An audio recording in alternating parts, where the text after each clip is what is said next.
Bien, en la clase pasada hicimos un despelote bárbaro en la clase pasada, esa es la verdad. Nosotros estamos hablando del tema transporte, estamos hablando de la parte de la difusión facilitada, donde yo les estuve comentando un poco de forma general cómo es el mecanismo de trabajo, cómo se activan los canales iónicos o proteínas canal, que dijimos que existían tres tipos, ¿sí? Esto estuvimos hablando ya en la clase pasada. Regulados por ligando, regulados por voltaje y regulados mecánicamente. ¿Sí? En la parte del regulados mecánicamente hicimos como una desviación hacia otras cosas. ¿Sí? Todo esto del transporte tiene como objetivo que ustedes todos los transportes son importantes, pero donde uno centra más la atención, porque es una de las cosas principales a aprender en este tema, ¿Eh? es tratar de entender cómo los transportes van a ser lo que nos va a permitir entender la base del funcionamiento de lo que es una neurona, ¿sí? La neurona, junto con un conjunto de glándulas, las neuronas junto con un conjunto de glándulas, digamos, van a formar lo que se llama el sistema neuroendocrino, ¿sí? El sistema neuroendocrino, constituido en parte por el sistema nervioso, neuro, y en otra parte por el conjunto de glándulas, ¿sí? Van a ser estructuras especializadas en la transmisión de mensajes a lo largo de todo nuestro cuerpo. ¿Sí? El proceso de comunicación entre células es algo muy común, ¿sí? Las células, al igual que los miembros de una sociedad, no viven solas, aisladas del resto de que la rodea. Las células siempre se están comunicando, transmitiendo mensajes entre ellas, ¿sí? Y en base a posibles mensajes, a mí me dicen, boludo, si viene de alguien que es compinche mío, yo capaz me río, me lo tomo normal, pero si viene de alguien que no me cae bien, capaz que un simple mensaje de ese tipo ya me genera una respuesta de querer ir a pelear, por ejemplo. ¿Sí? Los mensajes pueden ser muy variados en una célula y en función del mensaje que reciba la célula, ella puede ser capaz de desencadenar respuestas celulares, ¿sí? En función de un mensaje recibido, la misma célula da respuestas, ¿sí? Las neuronas, en cuanto si comparamos a la parte neuronal y glandular en la transmisión de mensajes, porque son estructuras que se encargan de la transmisión de mensajes, las neuronas tienen, en cuanto a velocidad, las de ganar. Las neuronas transmiten los mensajes a una gran velocidad, ¿sí? Y de forma más directa, ¿sí?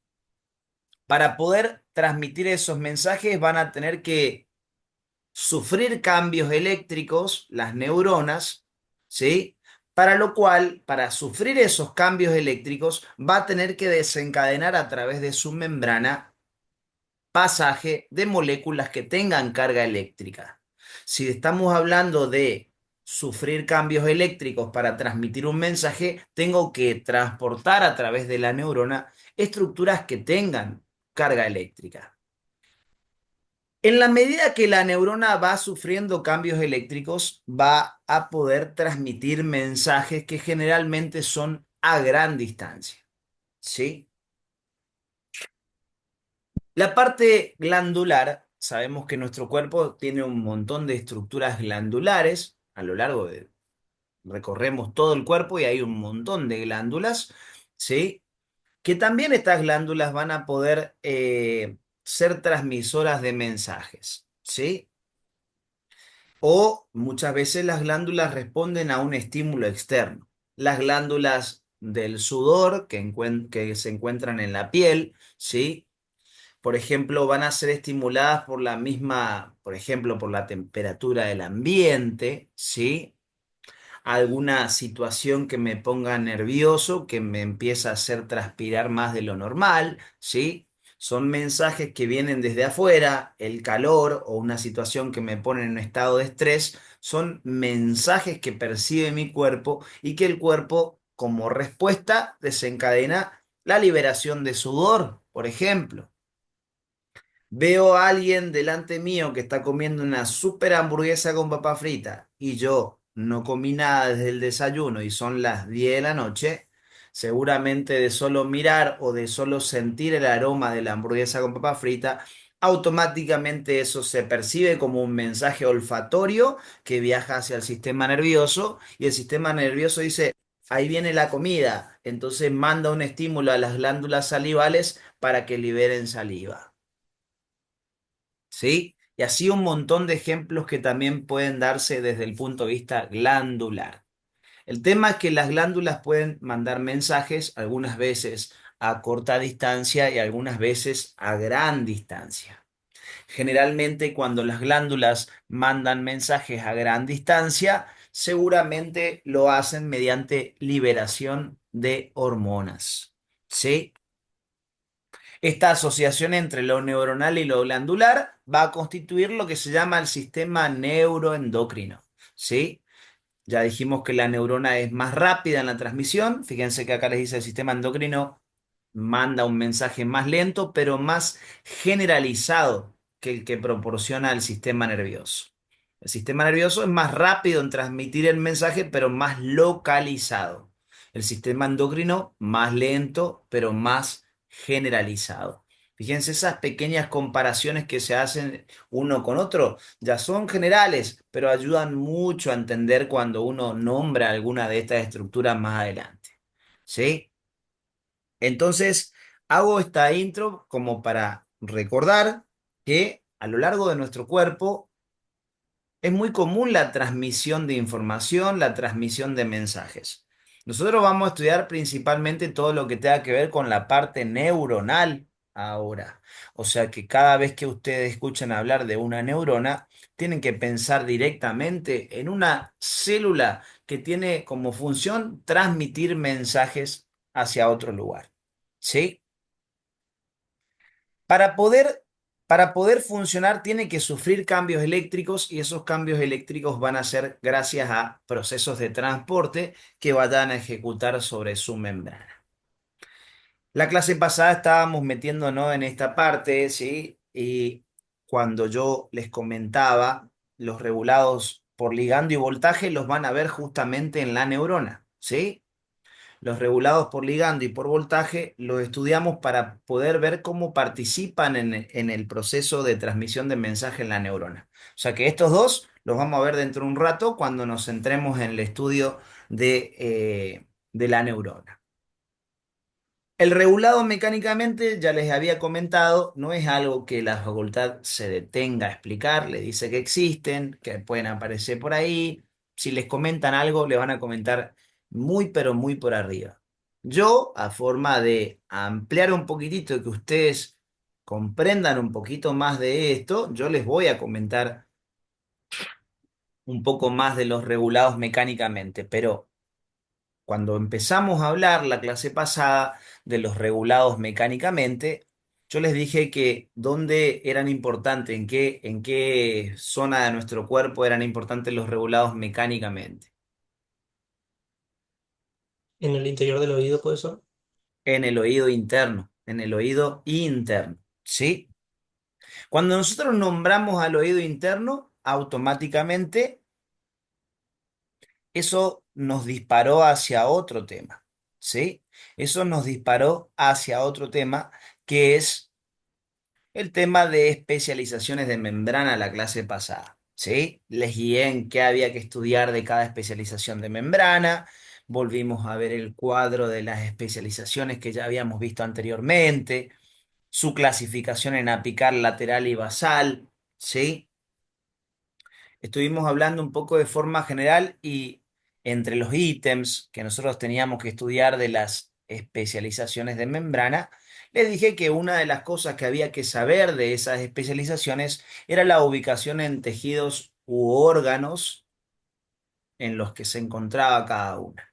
Los primeros ítems ya los nombramos en su gran mayoría, ya hablamos acerca de eso, pero llegado el momento, cuando lleguemos al tema de especializaciones de membrana, vamos a hacer un repaso de toda esta parte, ¿sí?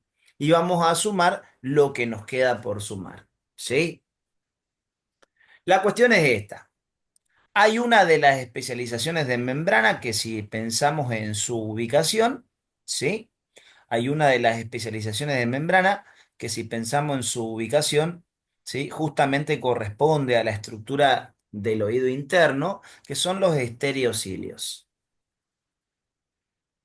Los estereocilios son especializaciones de la parte apical de la célula, ¿sí? Son especializaciones de la parte apical de la célula que están especializadas en el proceso absortivo, ¿sí? Estaban constituidas por elementos del citoesqueleto, también nos metimos un poco en citoesqueleto la clase pasada. En este caso en particular, los estereocilios están constituidos por filamentos de actina.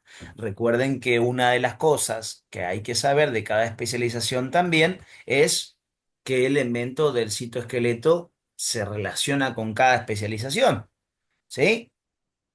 Con qué elemento del citoesqueleto se relaciona cada especialización de membrana. Es otra de las cosas que tenemos que tener presente. O sea que si acá les dice cuáles son con filamentos de actina, ¿sí? Que son los rojitos y azules, o este rojo, este azul con naranja también, son filamentos de actina, ahí les va mostrando qué especializaciones se relacionan con ellos.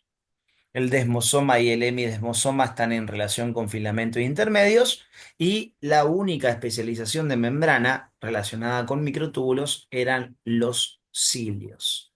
¿Sí? A nosotros nos interesaban los estereocilios. ¿Sí? Ojo con eso porque por ahí vos ves este nombre, ves el nombre estereocilio y ves abajo y ves que se llaman cilios o sinocilios. De nombre son parecidos porque los dos terminan con el sufijo cilios. Entonces por ahí uno puede caer en el error de pensar, ah, deben ser medios parientes esto, debe ser que hacen más o menos lo mismo. La verdad es que no hacen lo mismo. Uno está relacionado con los procesos de absorción de sustancias, mientras que los cilios o sinocilios se encargan de barrer determinadas secreciones o algo que esté sucio en la zona. ¿Sí? Ojo con eso de no confundir las funciones que tienen los estereocilios y los sinocilios. ¿Sí? Los estereocilios son estructuras generalmente de función absortiva, constituidos por filamentos de actina. Todo esto estuvimos hablando ya la clase pasada, o sea que hasta este momento son todas cosas repaso de las que ustedes ya conocen. ¿Sí? Entonces ahí, cuando nos centramos en el estereocilio, yo les mostraba este dibujo, ¿sí? Ahí comparamos, fíjense que acá en este dibujo aparecen las microvellosidades y los estereocilios para describir. Lo vamos a estudiar cuando veamos especializaciones de membrana, ¿sí? Más detenidamente vamos a verlo cuando estudiemos el tema de especializaciones de membrana, pero así en forma general. ¿Qué tenían en común las microvellosidades y los estereocilios?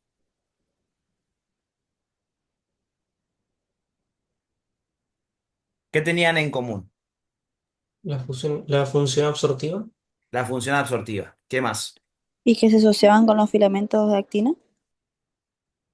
Y que los dos están relacionados con filamentos de actina. Perfecto.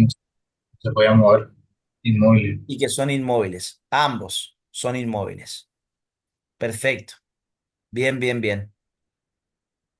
Yo les dije, las dos son estructuras absortivas, pero ¿cuál era más chiquita que la otra? Las Las microvellosidades. microvellosidades. Las microdiosidades eran más chicas que los estereocilios. Acá veían que la altura, acá se ve una microvellosidad marcada, la altura de una microvellosidad era aproximadamente de una micra de alto, mientras que los estereocilios tienen 10 micras de alto. Ahí se ven los estereocilios en una fotografía a la microscopía electrónica, ¿ven? Esto es, esta salchicha en un palo, parece algo así. O esos pinos altos, ¿vieron? Cuando vos ves esos pinos altos todos juntitos, bueno, parece algo así el estereocilio. ¿Ven? Esto es un estereocilio.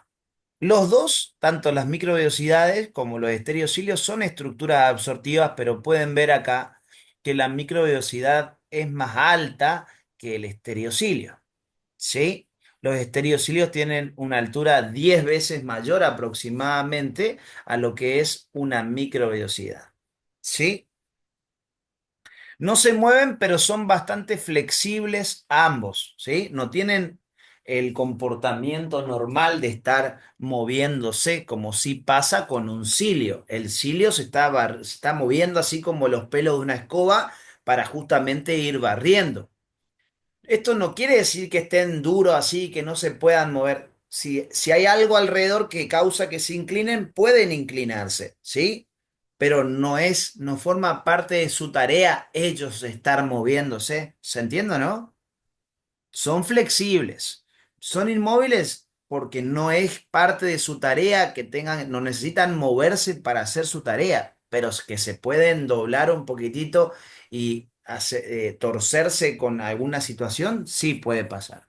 ¿Se entiende? Por eso les dice, no se mueven aunque son flexibles. En ambos casos, tanto en microvelocidad como en estereocilios, no se mueven, pero son flexibles. ¿Vamos con esto hasta acá? Sí, Cris. Sí, Les Cris. dije, las dos estructuras absortivas tienen filamentos de actina en ella. ¿Sí? Y ahí veíamos la clase pasada. Acá dentro de la microvelocidad se ven filamentos de actina. Acá dentro del estereocilio también yo le puse acá un filamento de actina. No es que haya uno solo, hay un montón, pero les puse acá forma de representación de que va a haber filamentos de actina dentro también del estereocilio. ¿Sí? ¿Y en qué varían entonces? Porque hasta ahora dijimos casi todo igual. En tamaño. La altura. Bien, vamos a ver, vamos a lo que hay que saber de cada especialización. Nombre, bueno, el nombre es diferente, obviamente. Ubicación, La misma. la misma. Las dos son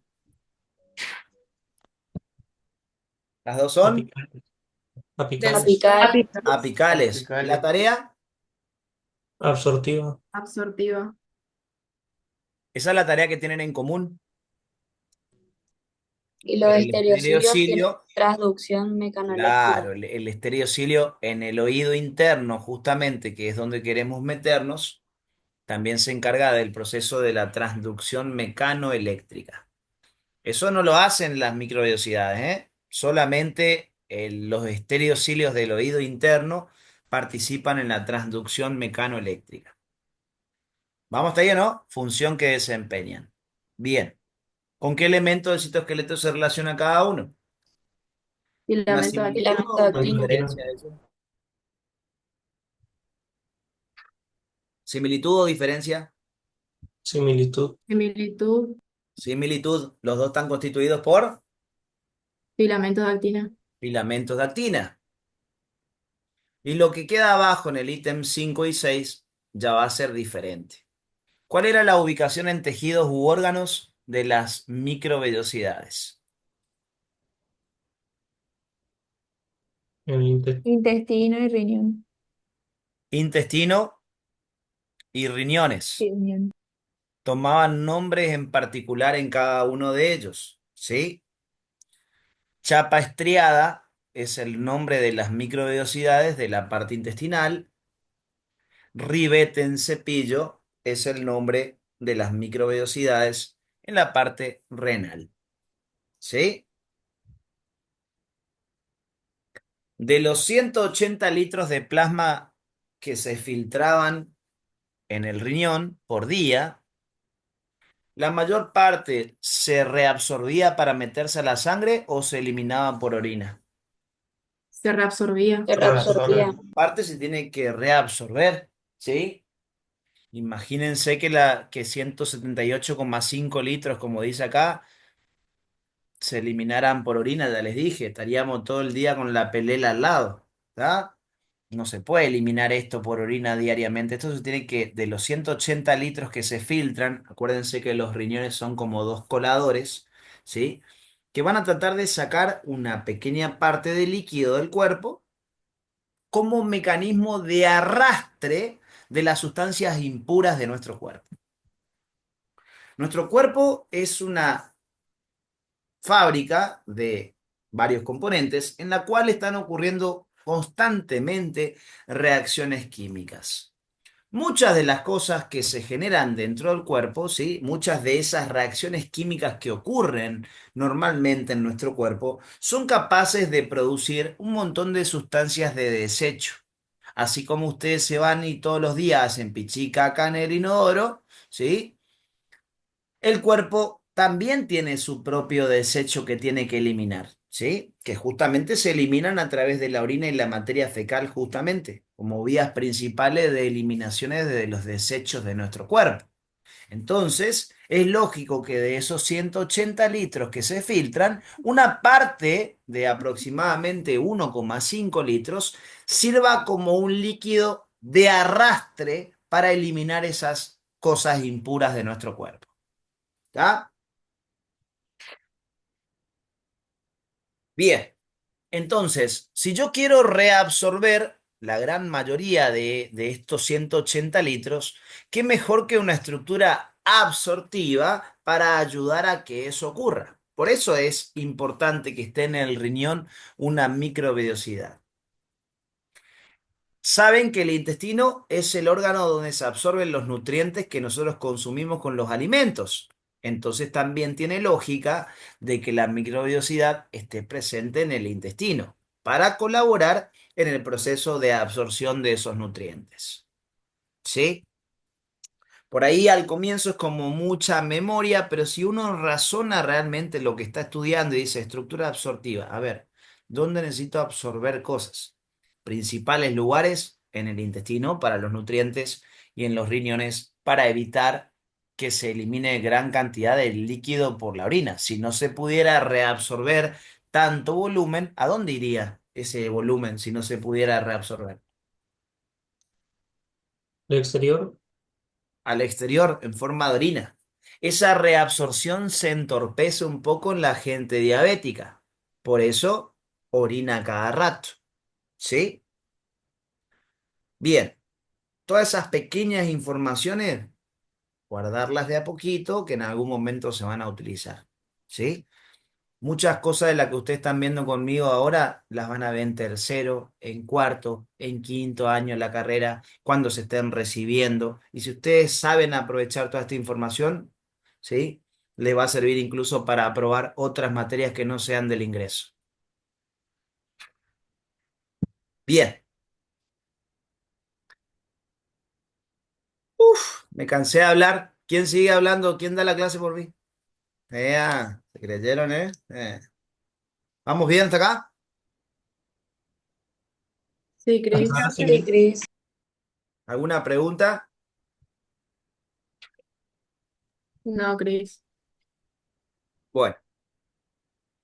Ubicación de microvellosidad era estas dos principales. Ubicación de los estereocilios en órganos, epidídimo y conducto deferente. Estos dos, el epidídimo y el conducto deferente,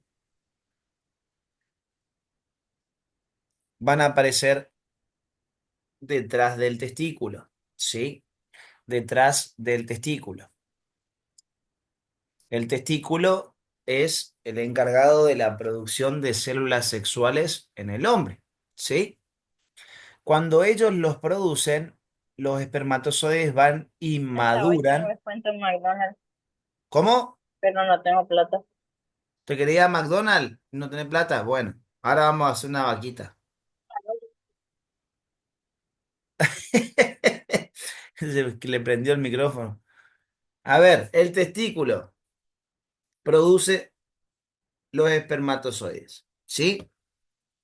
Detrás del testículo va a haber como una especie de manguerita muy finita, ¿sí? Pero muy larga, ¿sí?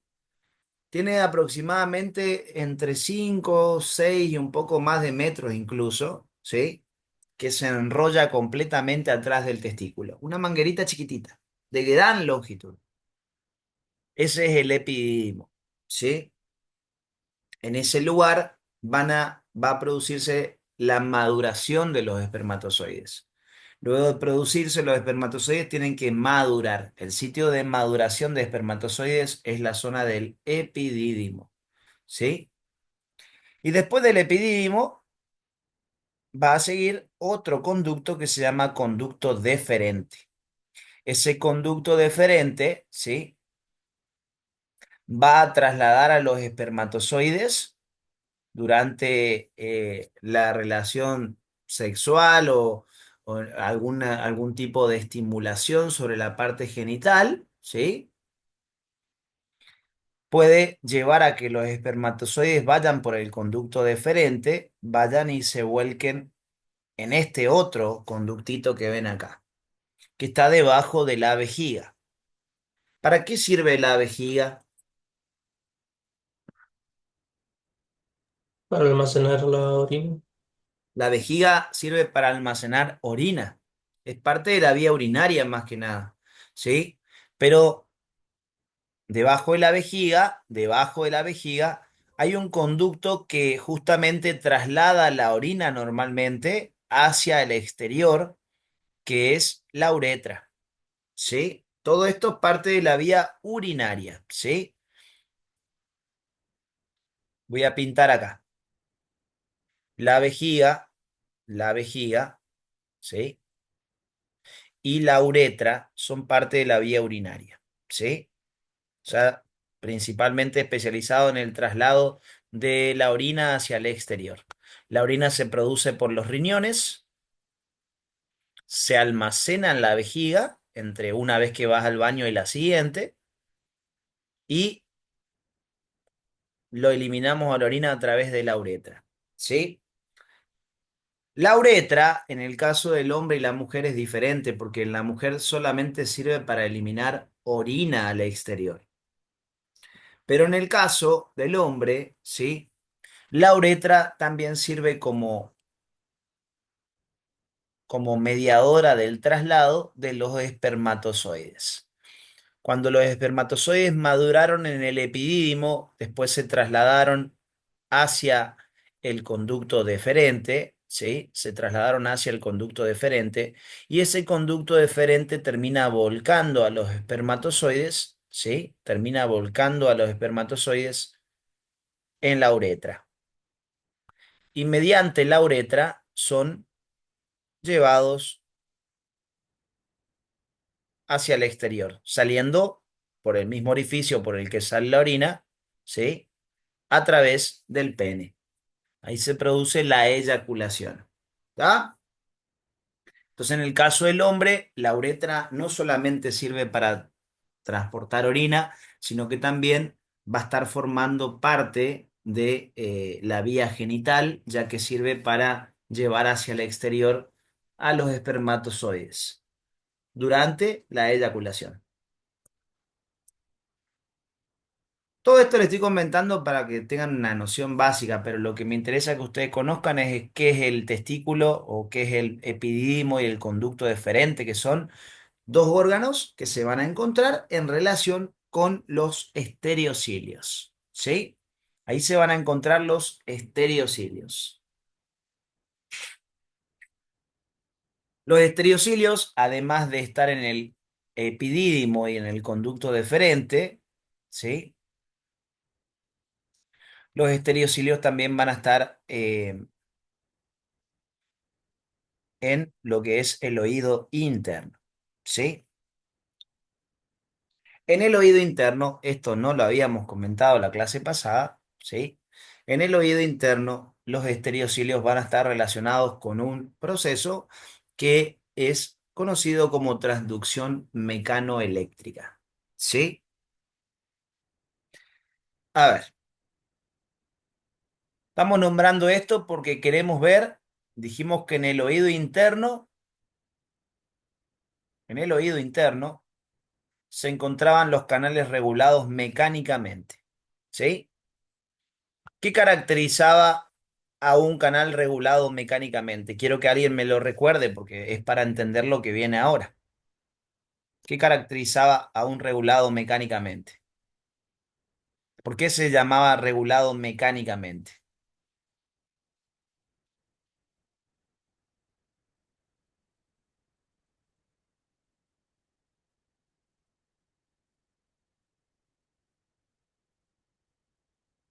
¿Eh? Simple. Necesitaba una estimulación mecánica. Necesitaba una estimulación de tipo mecánica que haga que se abra ese canal. ¿Sí? Necesita una estimulación mecánica. Hasta ese momento está cerrado el canal. ¿Sí? Va a necesitar una estimulación mecánica que lleve a que ese canal se abra. ¿Ven? Ahí se abrió. Y cuando el canal se abre, deja pasar algún tipo de sustancia que ese transportador tenga que transportar.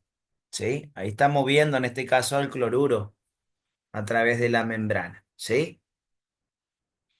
Eso es lo que queremos ver en el oído. ¿Sí? Vamos a ver en el oído ese canal regulado mecánicamente. ¿Sí?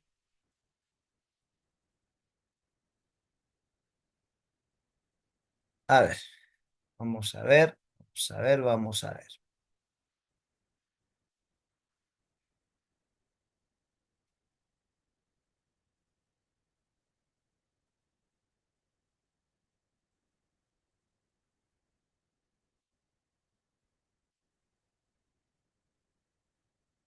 En el proceso de transducción mecanoeléctrica, entonces, como ven acá, ya al poner esto en la búsqueda de Google, van a ver que aparecen estos que parecen como palos de béisbol, ¿sí? Pero son estereocilios que van a participar en todo esto, ¿sí? Van a ser estereocilios que van a participar en todo esto. Miren eso, ¿eh? Miren eso, miren cómo los estereocilios se visualizan a la microscopía, ¿sí? Fíjense cómo los estereocilios se visualizan a la microscopía y vamos a ver por acá. No hay ningún dibujo que sea muy grande de esto. Vamos a ver este primero, el GIF. Fíjense cómo se van a incurvar en un momento los estereocilios, ¿sí? Ahí se está produciendo un estímulo mecánico, un estímulo que algo hizo que los estereocilios como que se recostaran un poco, ¿sí? Ahí se está produciendo un estímulo mecánico sobre el estereocilio, que es lo que vamos a ver ahora, ¿sí? Buscamos otra imagen. A ver.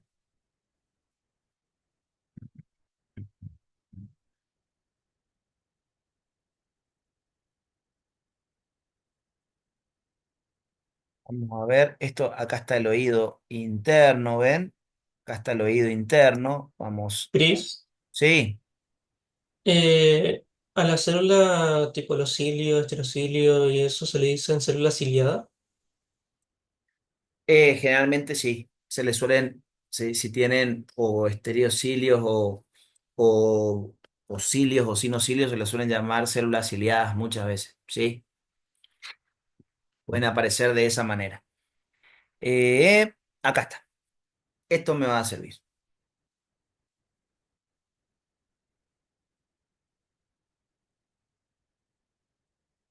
Vamos a ver si podemos guardar esta imagen porque está muy buena. Siempre busco imágenes de esto, pero ahora esto está más lindo. A ver, vamos a buscar otra imagen de un oído para mostrarles un poquito mejor. Igual lo tengo al dibujo, pero no está tan lindo como acá. Acá, esto me gustó.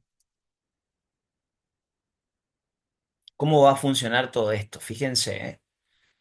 Es algo realmente muy lindo de aprender. A mí no me lo explicaron así cuando yo lo aprendí solo, digamos, pero vamos a tratar de que ustedes lo entiendan bien. A ver, el sonido, cuando nosotros pensamos en el sonido, ¿sí? El sonido viaja como una estimulación, un estímulo como una especie de vibración, ¿sí? Es un estímulo que viaja en forma de ondas vibratorias, ¿sí? En este momento yo estoy hablando, ¿sí? En este momento yo estoy hablando y ustedes están escuchando lo que yo les digo, ¿sí? Esto es la representación de mi voz, ¿sí? Esta es la representación de mi voz que va viajando por el aire, puede el sonido viajar bastante bien hasta una cierta distancia, ¿sí? Acá viene la onda sonora, ¿sí? El sonido, entonces, va a introducirse. Nosotros tenemos los oídos para poder escuchar, ¿sí? Eso se va a tener que de alguna manera tratar de llevar esa información que ingresa como un sonido, tratar de conectarlo con una neurona, ¿sí? Todo está relacionado también con vías nerviosas esto, porque el olfato, la visión, el gusto, la audición, el equilibrio, ¿pertenecían a qué tipos de vías nerviosas?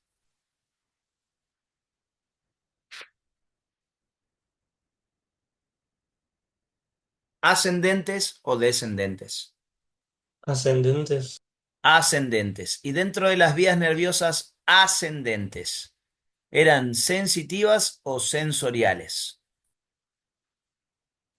Sensitivas. Sensoriales. Son vías nerviosas sensoriales, ¿sí? Son vías nerviosas sensoriales. Todo lo que sea sensorial, clasificación de estímulos, ¿sí? Clasificación de estímulos. Acá vemos, el sistema nervioso podía ser capaz de recibir estímulos desde el exterior, captarlos en receptores de todo, de cualquier parte del cuerpo, y mediante una vía nerviosa ascendente, ¿sí? Llevar esa información hacia el sistema nervioso. Las neuronas van a tratar de comunicar el mensaje al sistema nervioso, van y le chismosean lo que percibimos desde afuera. Todo lo que nos está rodeando constantemente nos está brindando un montón de estímulos, ¿sí? Que tienen que informarse al sistema nervioso de todo lo que ocurre en nuestro entorno, ¿sí? Es una forma de protección también. Pero las vías nerviosas ascendentes se dividían en sensitivas y sensoriales. Todo lo que era sensorial era relacionado con los sentidos: vista, olfato, gusto, audición y equilibrio, ¿sí? Entonces, en este caso estamos hablando de la audición, estamos hablando de cómo se produce la transferencia de información desde afuera hacia el sistema nervioso para informarnos, para que una vez que la información llega al sistema nervioso, más específicamente a la zona del cerebro, ahí nos hacemos conscientes de lo que estamos escuchando, ¿sí? Es eso lo que le estoy comentando. Fíjense cómo es imposible no conectar con otras cosas que ya hayamos visto, ¿sí? Esto también tiene que ver con lo que vieron en dolor con las teorías de las compuertas, donde le habla que el dolor, desde otras perspectivas, desde el estudio anatómico, el dolor tiene una vía nerviosa, tiene un punto de entrada, una vía nerviosa que lleva la información hacia el sistema nervioso. La neuromatriz del dolor, que es lo que a ustedes le piden que estudien, no habla, no tiene esa misma teoría. Mientras que desde el punto de vista anatómico, lo sensitivo era lo que transmitía el dolor, ¿sí? En forma ascendente, o sea que desde el punto de vista de la anatomía, el dolor es un estímulo que va en ascenso hacia el sistema nervioso. Según la neuromatriz del dolor, no es una vía ascendente, no tiene una vía única. Según la teoría de la neuromatriz, el dolor no tiene una vía única. Y más que un estímulo más bien de tipo ascendente, la teoría de la neuromatriz establece que es como, en realidad el dolor es una respuesta a un estímulo. O sea que sería más bien de salida desde el sistema nervioso, ¿sí? Eso también lo ven en dolor, ¿sí? Bien, estamos hablando de esta vía sensorial porque estamos hablando de audición, ¿sí? Bien, cuando el sonido va viajando, ¿sí? Cuando el sonido va viajando, Esa onda sonora se propaga a través del aire, ¿sí? Se va propagando a través del aire e ingresa a través de esta parte del oído. El oído, anatómicamente, ustedes no lo van a estudiar, ni siquiera en la materia. Bueno, es algo que sea muy importante dentro del campo de la kinesiología, pero el oído se puede dividir en tres partes. Va a haber lo que se conoce como un oído externo, que es todo esto. Dentro del dibujo, hasta ese sector es oído externo. Al oído externo le va a seguir un oído medio.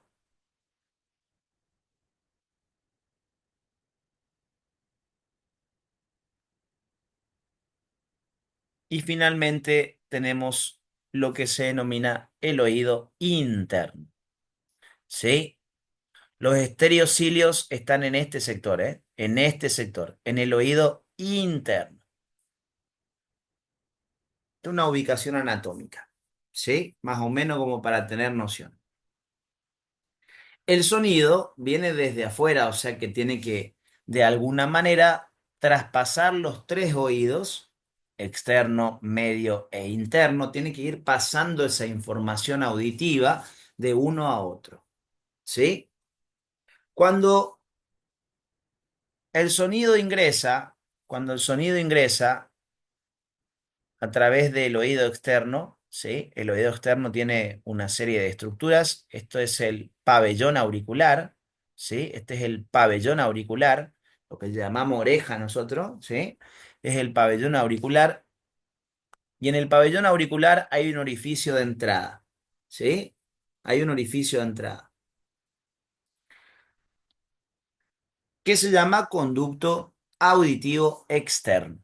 ¿Sí? Acá está la puerta de entrada al conducto auditivo externo. Entonces, el sonido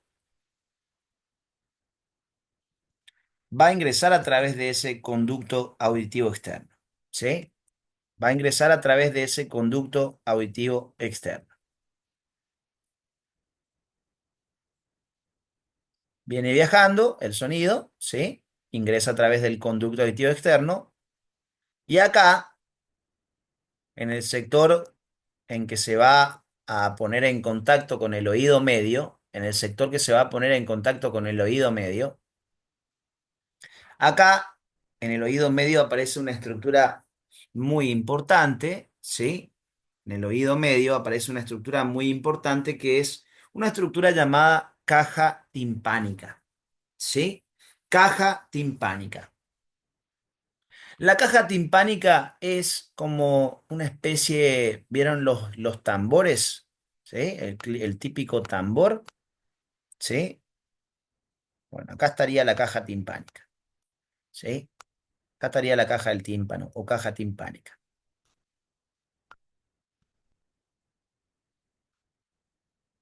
La cuestión es esta. Cuando el sonido viene viajando, ¿sí? En la parte de afuera de esta caja timpánica, en la parte de afuera, va a aparecer una membranita cubriendo esta parte de afuera, ¿sí? Que se llama membrana del tímpano o membrana timpánica, ¿sí? Membrana del tímpano o membrana timpánica. El sonido, ¿dónde va a ir a chocar? Hasta acá el sonido está viajando como un estímulo que cuando llega hasta este sector impacta sobre la membrana timpánica y sobre la caja del tímpano. Si vos al sonido lo haces chocar contra esa estructura, ¿sí? Similar a cuando golpeas un tambor,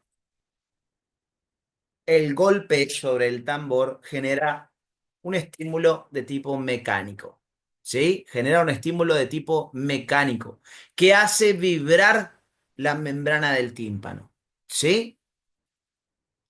Al vibrar la membrana del tímpano y también causar una vibración de la propia caja timpánica, ¿sí?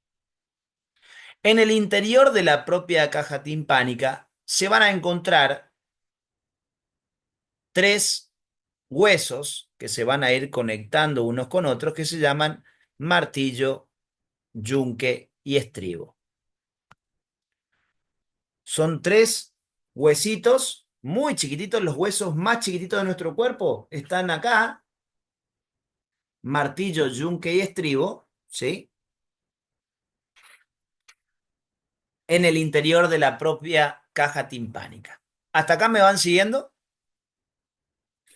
Sí, Cris. Sí, Cris. Bien, miren, ahí está la membrana del tímpano, ¿sí? Ahí está el martillo, el yunque y el estribo. La cuestión es esta.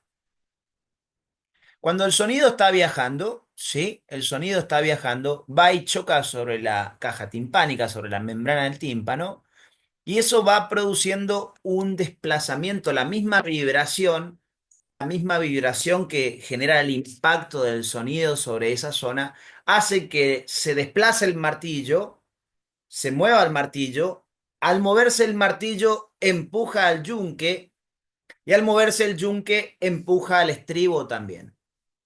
Entonces se va produciendo, el sonido produce un impacto que se manifiesta en forma de vibración, venía vibrando en el aire, vibra la membrana del tímpano, vibra la caja timpánica y ahí produce un estímulo mecánico también que hace que los tres huesitos se vayan como golpeando uno a otro.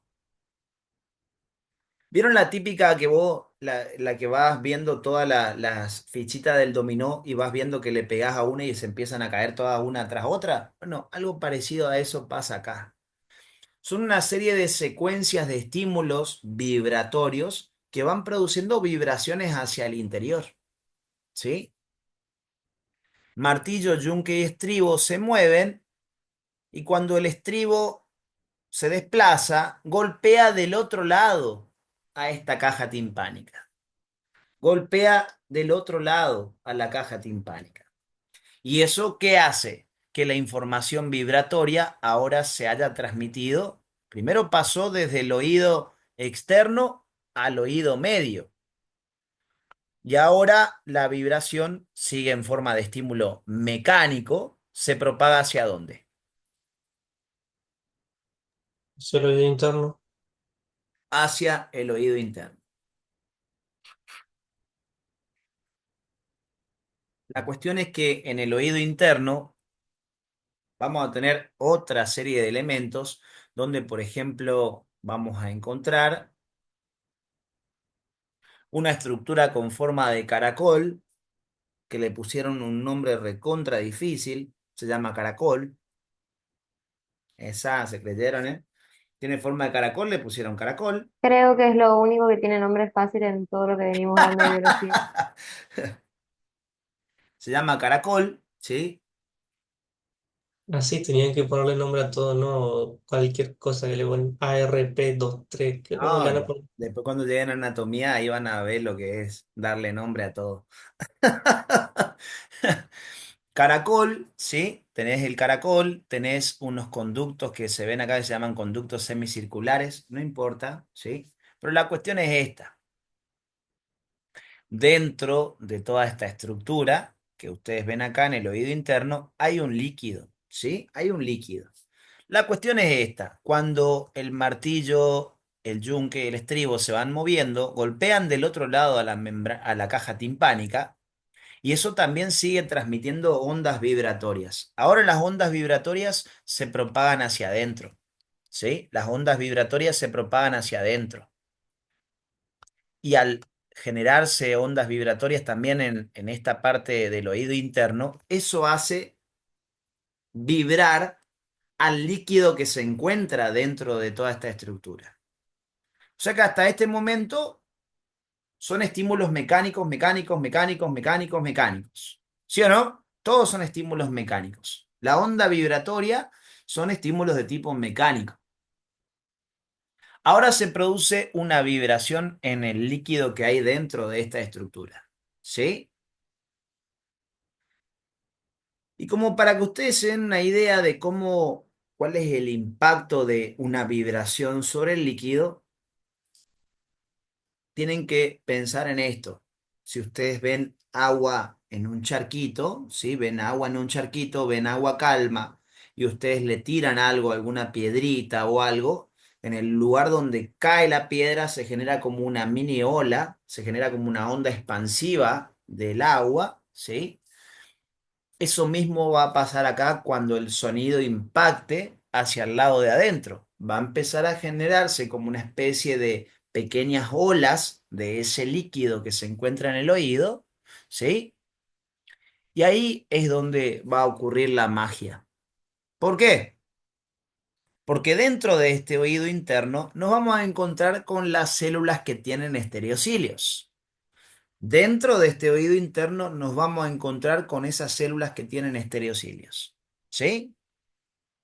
¿Hasta acá me siguen? Sí, Cris. Bien, bien, bien, bien, bien, bien. Saco esto, ¿eh? Nos quedamos acá dentro en la vibración del líquido. ¿Sí? Cierro esto.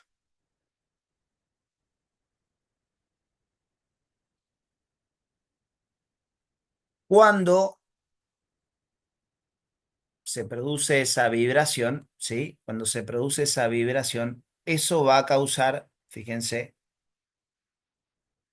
cuando el líquido empieza a vibrar, la vibración del mismo líquido, esa onda expansiva que yo les hablaba del líquido, viene e impacta sobre la superficie de estas células.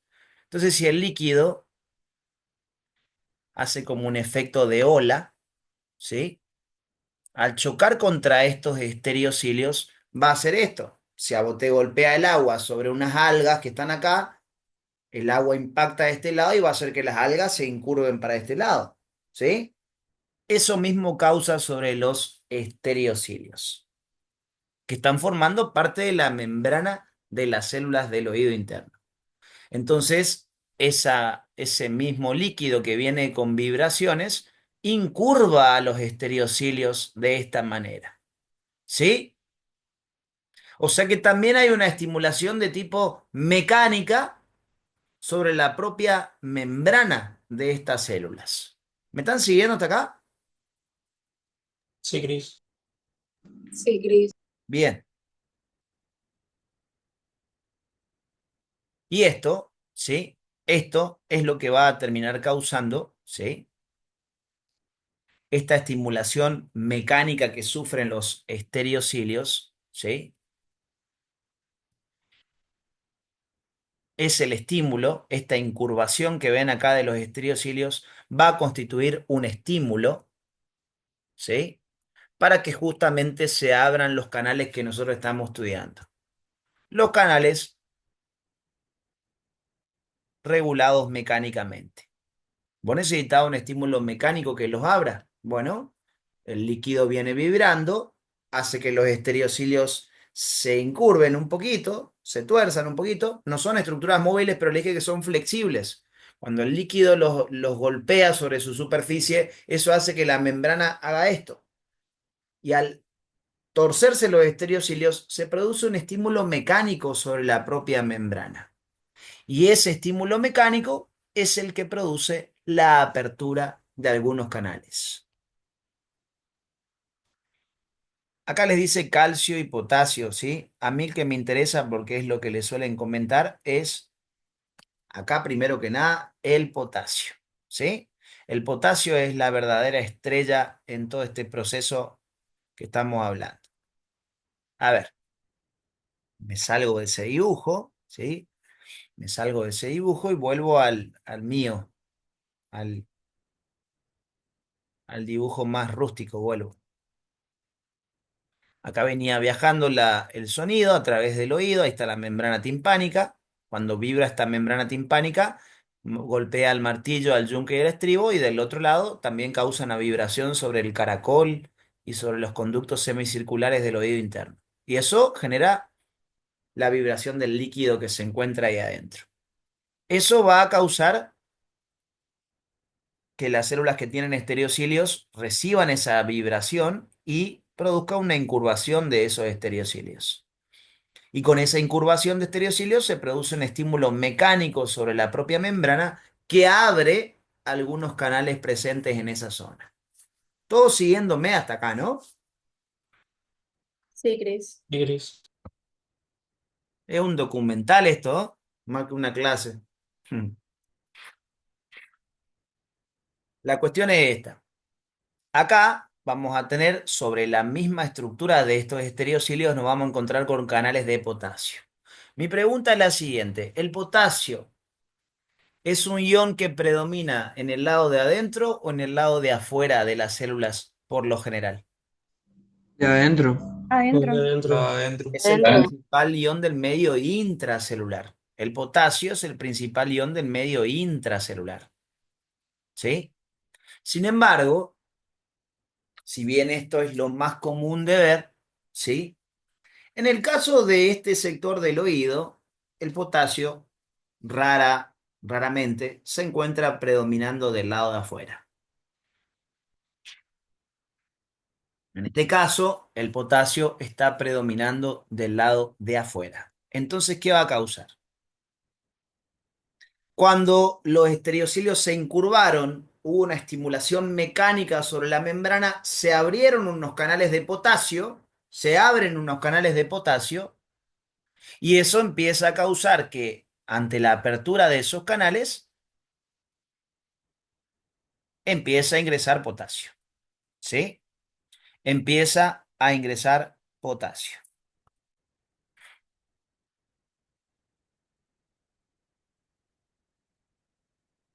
A ver, a ver, a ver. Empieza a ingresar potasio, ¿sí? A ver, no, no es este. Si vos empezás a meter potasio, ¿sí? A través de esos canales, estás moviendo ¿qué cargas hacia el interior? Positiva. Positiva. Carga eléctrica positiva. El dibujo está bien a medias nomás. Yo le voy a comentar cómo es la cosa. Ingresa potasio. Entonces, al ingresar potasio, estás metiendo cargas positivas al interior de esta célula. Al ingresar cargas positivas al interior, eso produce un cambio eléctrico sobre esta célula, ¿sí o no? Produce un cambio eléctrico. La entrada de potasio, entonces, la entrada de potasio va a inducir cambios eléctricos sobre esta célula, ¿sí? Esta célula sufre cambios eléctricos. Como estás metiendo cosas con carga positiva, obvio que eso produce cambios eléctricos en el interior de esta célula. Y ahora, ese cambio eléctrico producido por la entrada de potasio va a producir que otros canales se abran. Estos canales que ustedes están viendo acá ya son canales de calcio, que están cerrados hasta este momento, estaban cerraditos, o sea que no transportan nada. Pero cuando entró el potasio, cambió eléctricamente a la célula y ese mismo cambio eléctrico constituye un nuevo estímulo para que estos otros canales ahora de calcio se, Se abre. Ahora, se abran. ¿Sí? Ojo con la explicación, ¿eh? A estos dos no le den ni pelota, no me interesan. Este es el que me interesa, la explicación de lo que estoy dando, ¿sí? Cuando el cambio eléctrico producido por el ingreso de potasio abre los canales de calcio, el calcio empieza a ingresar. ¿Sí? El calcio empieza a ingresar, acá yo no es que ingresa al núcleo, no es que ingresa al núcleo. El calcio empieza a ingresar al interior de la célula. ¿Dónde predominaba el calcio? El calcio se encontraba predominantemente Afuera. afuera de la célula. ¿Sí? Entonces el calcio empieza a ingresar por estos canales que son canales que regulados por qué, si se abren por un cambio eléctrico. Por voltaje. voltaje. Canales regulados por voltaje. Un canal regulado por voltaje se abría ante un cambio eléctrico de la célula, de la propia membrana. Entonces, acá, ¿quién determinó ese cambio de voltaje? La El entrada de potasio. potasio. El ingreso de potasio. ¿Sí? El ingreso de potasio produce un cambio eléctrico y ese cambio eléctrico abre los canales de calcio. Los canales de calcio empiezan a meter calcio hacia el interior. Esta es la parte que me sirve del dibujo. Y ahora me salgo. Hasta ahí todo el proceso se entiende, creo yo. ¿No? Sí, Sí, Cris. Cris. Bueno. La célula,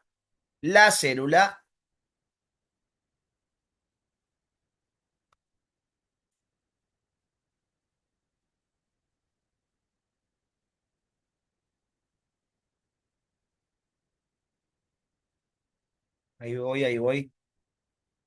La célula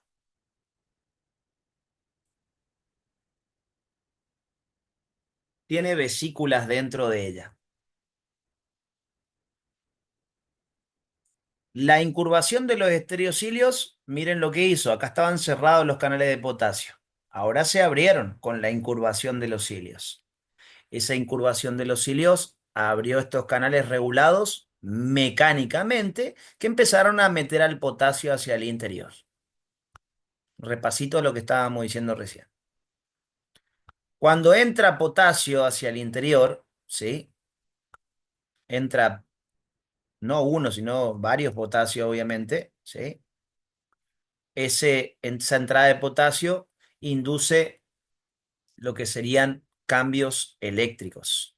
Cambios eléctricos. Y ese mismo cambio eléctrico producido lleva a que se abran ahora los canales de calcio. Empezó a entrar calcio acá, ¿sí o no? Por este canal regulado por voltaje, ¿sí? Ojo con esto, porque como pueden ver acá, la estimulación de un canal puede llevar a la estimulación de otros canales. En este caso, la estimulación de un canal regulado, ¿qué? Mecánicamente. Mecánicamente, ¿sí? Se abrió el canal regulado mecánicamente, se introdujeron iones de potasio y la entrada de potasio produce cambios eléctricos que a su vez inducen la apertura de estos otros canales que son ¿de qué? Regulados por voltaje. Por Regulados por voltaje. voltaje. Vean que la estimulación de un canal puede llevar a que otros canales más trabajen, ¿sí? En este caso, de uno mecánico pasó a abrir otro que son regulados por voltaje. El calcio empieza a entrar, chicos. Acá viene la posta, ¿eh? Acá viene la posta. Acá empezó a entrar el calcio. Empezó a entrar el calcio, empezó a entrar calcio, calcio, calcio, calcio, calcio. Lo cual causa que la concentración de calcio adentro empiece a aumentar, ¿no? Sí, Empezó a aumentar la concentración de calcio citoplasmático. En esta célula en particular, si esto fuera una célula muscular, el aumento de calcio en el citoplasma, ¿qué le causaría? Si fuera una célula muscular. la contracción. Eso nos va a servir para músculo también. Un aumento de calcio citoplasmático puede inducir contracción en una célula muscular, pero en este caso no estamos hablando de una célula muscular. Sin embargo, el calcio es inductor de otro proceso diferente a la contracción. ¿Qué es lo que va a causar el aumento de calcio acá? Lo que va a causar este aumento de calcio es que estas vesículas que ustedes ven acá, fíjense, si yo me acercara a esas vesículas, ¿sí? Esas vesículas en su interior contienen algo, ¿sí? Esas vesículas en su interior contienen algo. Ese algo que contienen son neurotransmisores. Neurotransmisores. Los neurotransmisores ya sabemos de otras clases que sirven para estimular a las neuronas. Entonces,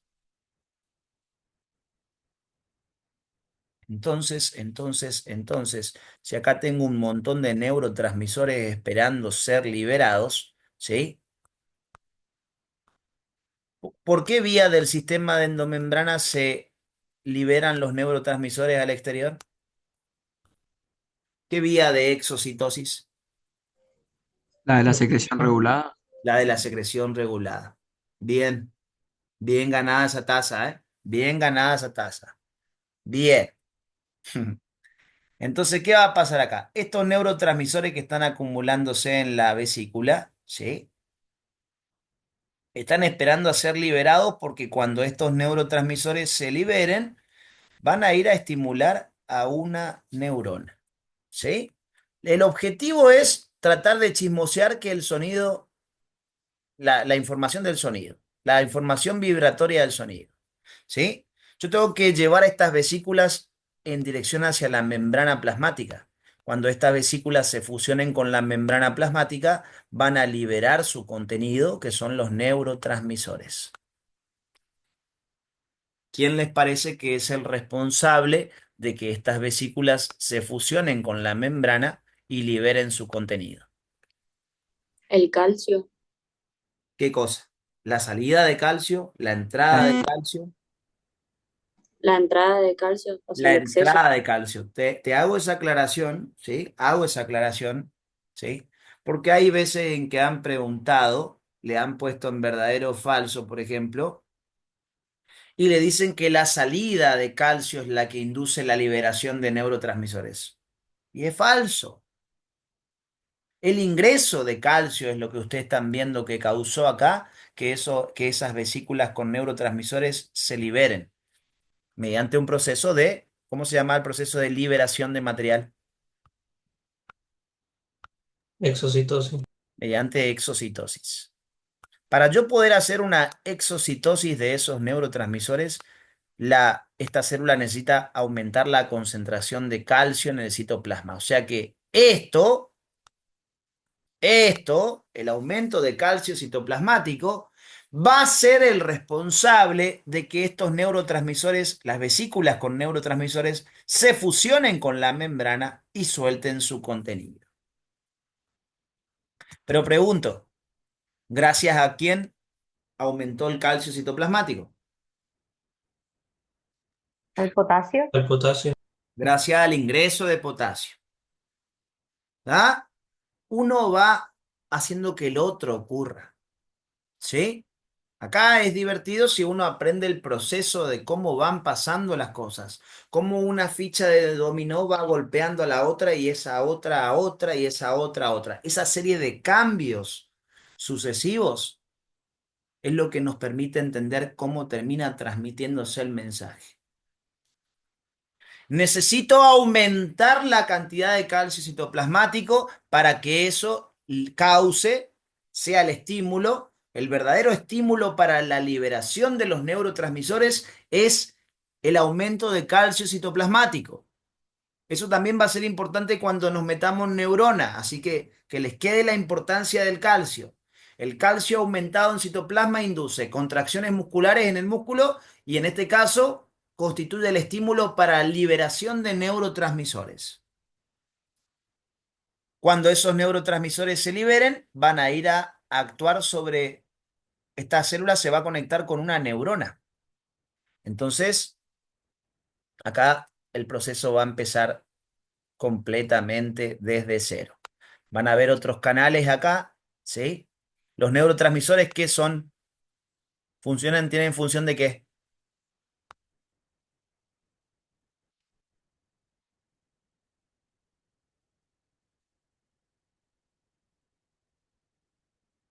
Dijo la Transmisión de muda. mensajes. ¿Eh? Transmisión de mensajes. Claro, pero van a ser importantes ¿para qué? Para estimular a quienes. Ah, los regulados por ligando. Los regulados por ligando. Los neurotransmisores son ligandos. Y ahí completaríamos el otro tipo de canal que ya habíamos visto. En un regulado por ligando, vos necesitas la sustancia que querés transportar y una molécula que funciona como llave para abrirlos, que es un ligando. El ligando podía ser externo o podía ser interno. Dentro de los ligandos externos estaban los neurotransmisores. Por eso ahora les pregunté, ¿qué función tiene un neurotransmisor? Es un ligando. Entonces, cuando este ligando se soltó por exocitosis por la célula, esta pelotita es estas. Cuando estos neurotransmisores sean liberados por esta célula, ¿qué van a ir a hacer esos neurotransmisores? Van a ir a unirse a una zona receptora de un canal y van a hacer que se abra. ¿Y ahí qué pasa? Empieza todo el proceso. Acá va a ingresar quién. ¿Quién entraba para empezar a cambiar eléctricamente a la neurona? Esta ya es una neurona, ¿eh? El sodio. El El sodio. sodio. Claro. Entonces, de esa manera, ahora esta célula del oído interno le pasó el mensaje por liberación de neurotransmisores a una neurona. Esta es la célula receptora en este caso, pasa el mensaje a una neurona y las neuronas van llevando el mensaje hacia el cerebro. Cuando la información finalmente llega al cerebro, ahí nos hacemos conscientes de lo que estamos escuchando. De esta forma viaja el sonido. ¿Vamos hasta acá? Sí, Sí, Cris. Cris. Bien. Y vamos a cerrar la idea, ¿no? Porque estamos hace no sé cuánto en esto, pero todavía no cerramos la idea.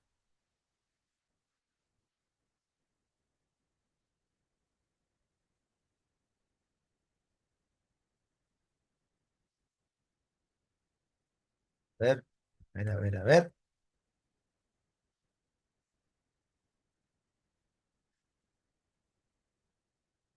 El sonido venía como una onda vibratoria, ¿sí?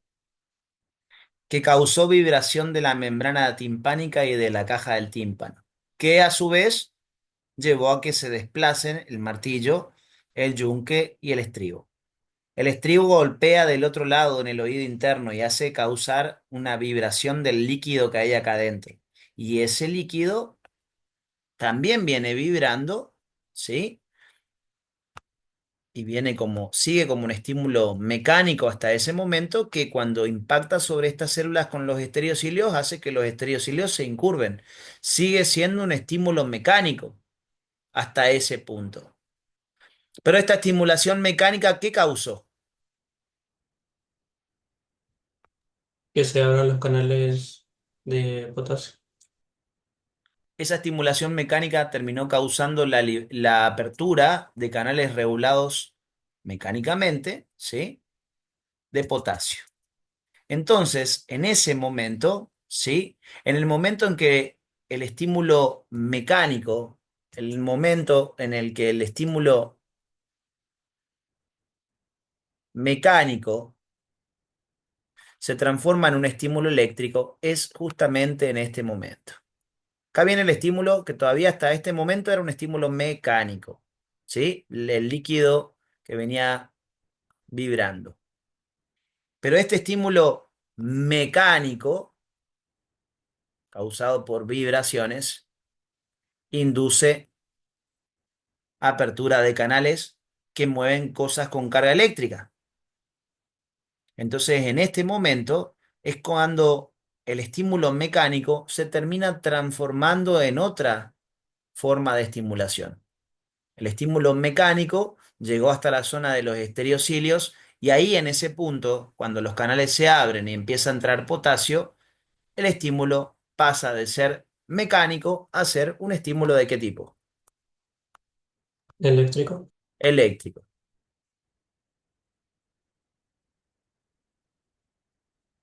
¿En qué estructura el estímulo mecánico se transforma en estímulo eléctrico?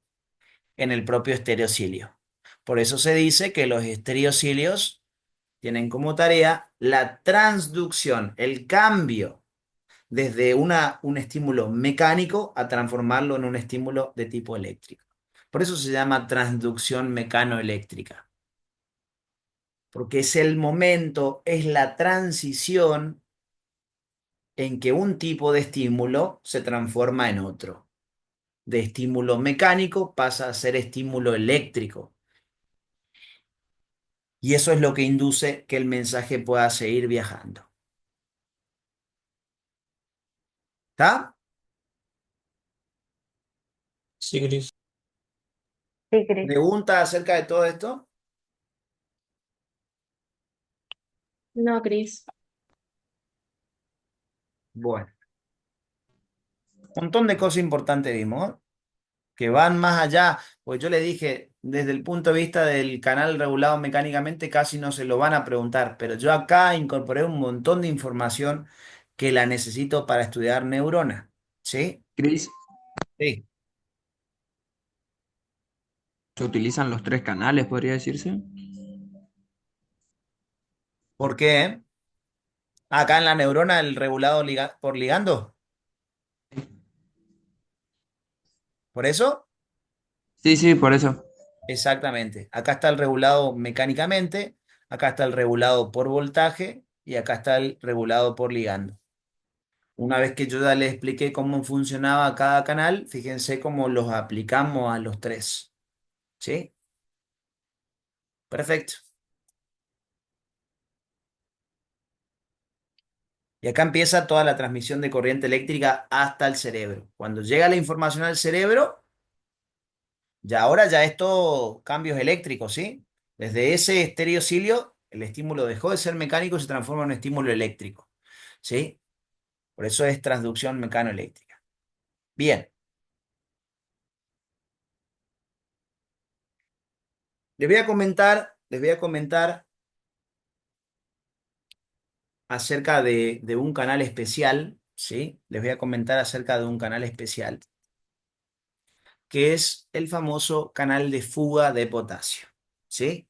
Díganme si hasta este momento hay algún tipo de pregunta, ¿sí? Les voy a explicar de esto del canal de fuga de potasio. Vamos a dar un recreíto de 15 minutos y seguimos un ratito más,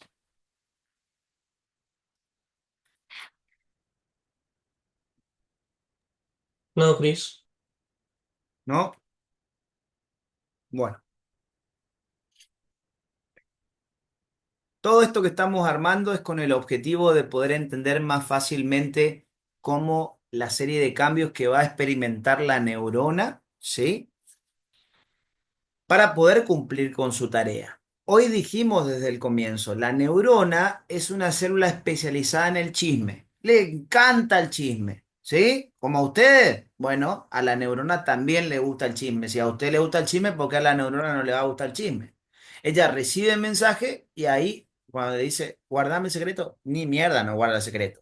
Transmite el chisme a la otra, ¿sí? Entonces vamos a ver de qué manera recibe el estímulo, siempre en una transmisión de mensaje. Yo vamos a suponer que soy la neurona que recibo la información de otro, pero a su vez después yo soy el que transmite el mensaje a la siguiente célula. O sea que en una transmisión de mensaje, como ya les dije, siempre hay un receptor, hay alguien que emite el mensaje, hay alguien que lo recibe. Pero yo, que recibí el mensaje ahora en la siguiente comunicación, si yo le paso el mensaje a otra célula, yo me transformo en el emisor y la otra célula sería la receptora del mensaje. O sea que acá, en la primera charla, cuando alguien me cuenta algo, yo soy el receptor. La transmisión del mensaje sería la sinapsis, ¿sí? En esta sinapsis, yo soy el receptor. Pero en la siguiente sinapsis, ¿yo soy qué? Emisor. Emisor. El emisor del mensaje. ¿Una misma célula puede ser receptora y emisora de mensajes entonces? Sí. Sí, Sí, pero en la misma sinapsis o en distintas sinapsis. en distintas. Distintas. En distintas, ¿sí? La célula receptora del mensaje en una sinapsis va a transformarse en célula emisora del mensaje en la siguiente sinapsis. Ojo con el juego de palabras porque los voy a reventar en el examen cuando les pregunte acerca de esto. Ojo con el juego de palabras. ¿Sí? Bien.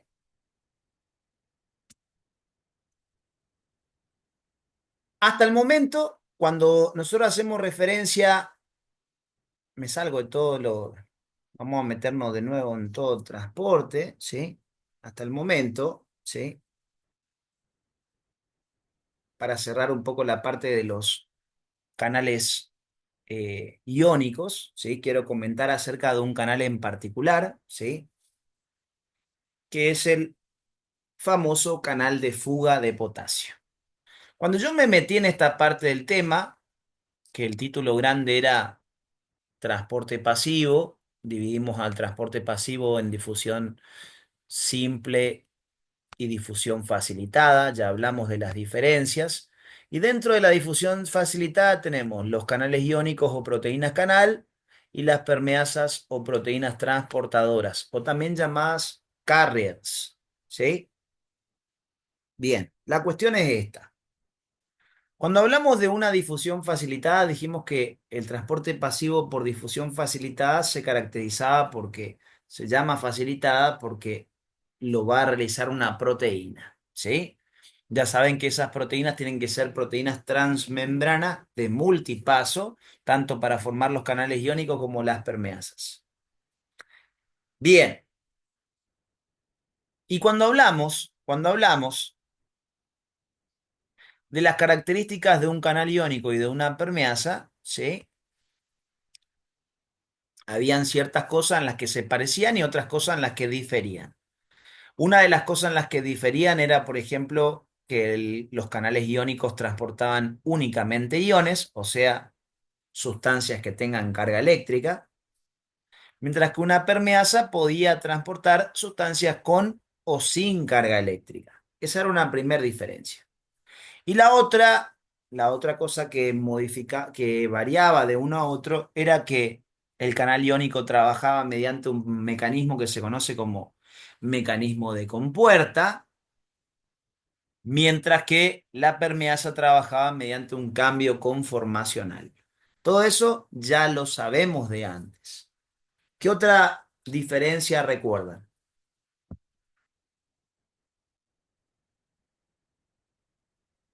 Que la permeasa puede ser activa o pasiva. Las permeasas pueden ser activa y pasiva, mientras que los canales iónicos son siempre pasivos. Bien, ¿qué otra cosa más? Que en las permeasas la molécula a transportar sería como estímulo, ¿Cómo? que en las permeasas la molécula a transportar cuando se unía servía como estímulo. Bien. En las permeasas, aparte, esto es lo que más me interesaría en realidad, en la permeasa la sustancia a transportar se tiene que unir a la permeasa, constituyendo el estímulo para que se produzca el cambio conformacional. Bien. En el canal iónico, ¿el ion se unía a la proteína? No, se No. abría con el estímulo y ahí pasaban nomás.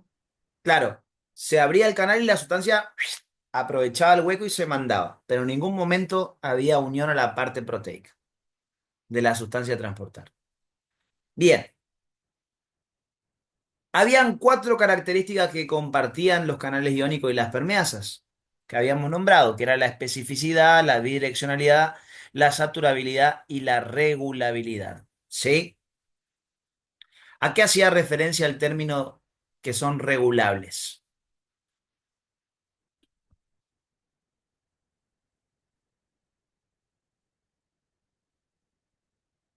¿A qué hacía referencia el término de son regulables? Como que buscan equilibrio. Se va a dar cuando llegue un ligando, provocando un cambio de voltaje o eléctrico de una estimulación mecánica.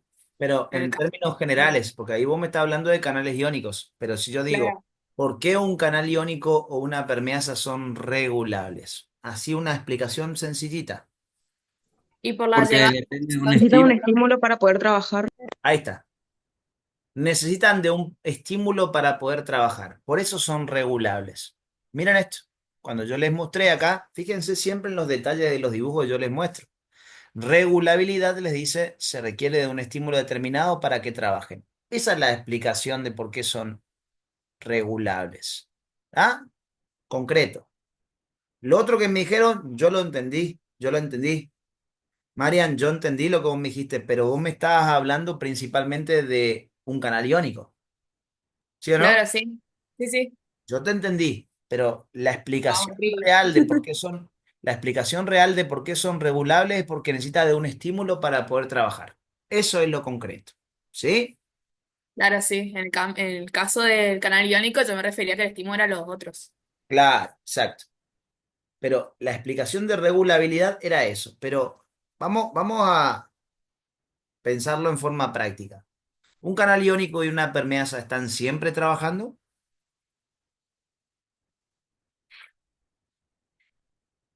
No, No, necesitan del estímulo. Solamente cuando llegue el estímulo van a trabajar. Bueno, perfecto. Acá se ve, esto podría ser, miren, ¿qué hace? ¿Qué les parece que hace un mecanismo de compuerta o un cambio conformacional está haciendo acá? mecanismo de compuerta. Esto es un mecanismo de compuerta. Acá está cerrada la compuerta, entonces no puede transportar nada. Acá se abrió la compuerta y está trasladando cosas. ¿Sí? Esto es un canal iónico en este dibujito. ¿Sí? Esto es un canal iónico. Bien. O sea que todos los canales iónicos y las permeasas, por lo que aprendimos hasta el momento, son regulables. En un momento trabajan, en otro momento no están trabajando. Como cualquier persona, incluso. Nosotros hay momentos del día en que nos ponemos a estudiar o yo doy a dar clase, a trabajar y otros momentos en los que descansamos. Bueno, un transportador por lo general también tiene ese ciclo. Momentos en los que trabaja, momentos en los que está sin trabajar, sin transportar cosas. Pero siempre está la excepción a la regla. Todos debemos conocer a alguna persona que trabaja absolutamente todo el día, bueno, no todo el día, pero una forma de decir, ¿sí? Los 365 días del año. Bueno, esa persona, si la tuviéramos que asociar con algún tipo de transportador celular, sería lo que se conoce como un canal de fuga de potasio. Hay canales especiales, ¿sí? Hay canales especiales. Esto ya lo voy a ir nombrando para que lo veamos después del recreo. Vamos a meternos en toda la parte neuronal, a recordar algunas cosas y a estudiar bien todo el proceso sináptico. ¿Sí? La transferencia, no solamente la percepción del estímulo, sino también la transferencia del estímulo por medio de las neuronas. ¿Sí? A ver,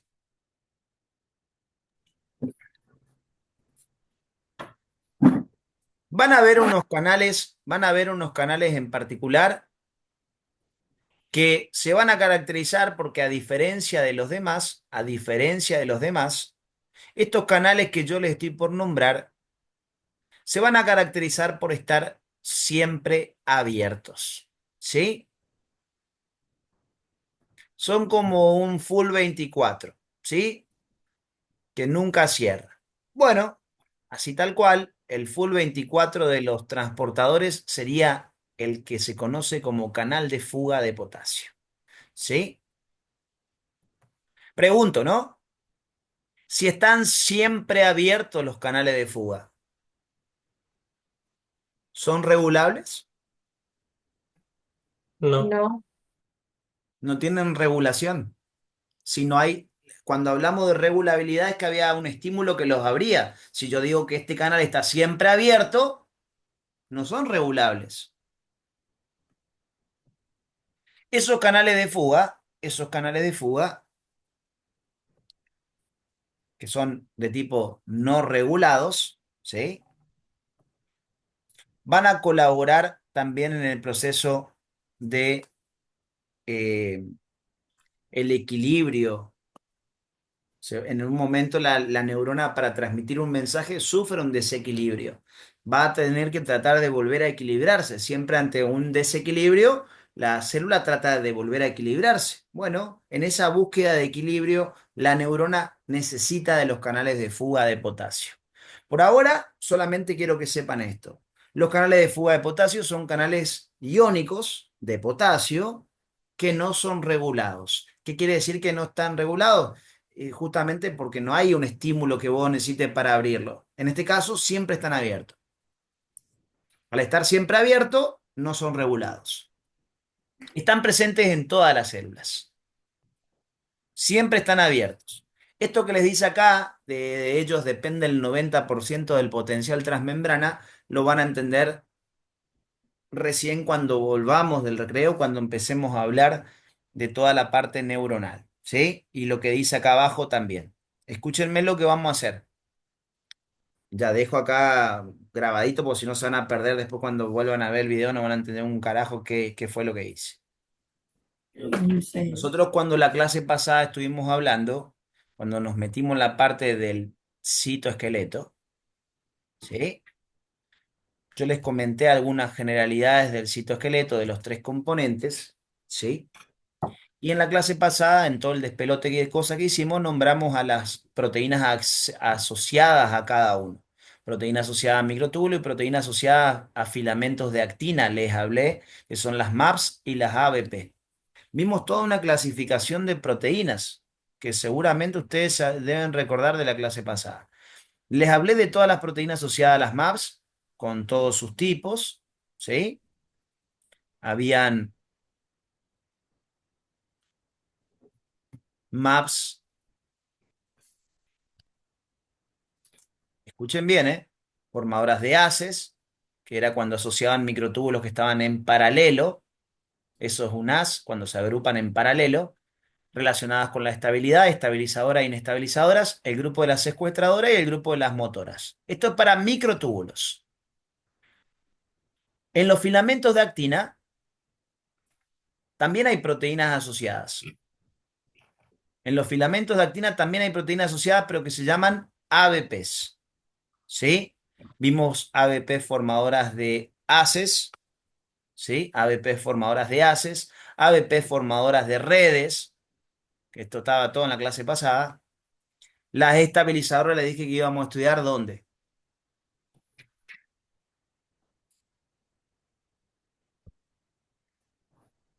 ¿En qué temas estudiaban las estabilizadoras?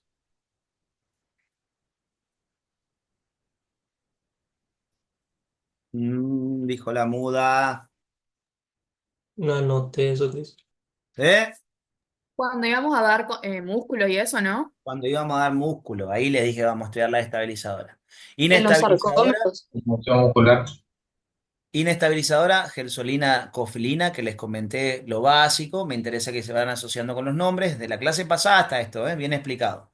Las secuestradoras, que eran el grupo, habían dos, que les dije que se las llamaba secuestradora también, pero vimos algunas diferencias que eran toda la parte de cofilina y timosina. No, no era cofilina, era profilina y timosina, ¿sí? Acá. El grupo de las secuestradoras también comentamos al final de la clase pasada algunas diferencias, ¿sí? Como para empaparlos en las proteínas asociadas, ¿eh? Y les dije que hoy íbamos a hablar del otro grupo de proteínas, que el otro grupo que nos quedaba era en el grupo de las motoras, presentar de forma general al grupo de las familias de ABP motoras, que son la familia de las miocinas. Así que ahora, cuando volvemos del recreo, voy a comentar esto que me faltó comentar un poquito muy general acerca de la familia miocina como para que las conozcan, ¿sí? También son miembros de la familia de las ATPasas, o sea que gastan ATP, gastan moléculas energéticas para poder trabajar, ¿sí? Vamos a ver, a conocer los dos miembros de la familia que son los más conocidos. Después lo vamos a estudiar más detalladamente en citoesqueleto y en tejido muscular cuando llegue el momento, pero por lo menos para que tengan una noción de los miembros de la familia, ¿sí? Y una vez que cierre con esto de las proteínas motoras, ¿sí? Cuando nombremos el tema de las proteínas motoras, me salga la generalidad de proteínas motoras, sí me voy a meter ya de lleno en todo lo que tenga que ver con la neurona y el proceso de la sinapsis, ¿sí? Así que por favor, lo que viene ahora después del recreo es recontra importante. Vamos a dar un rato más, no mucho más, pero necesito avanzar un poquitito más, ¿sí? Y no quiero que me falten. No quiero que ahora se hagan los locos y no entren más, porque realmente va a ser importante. Corto el video.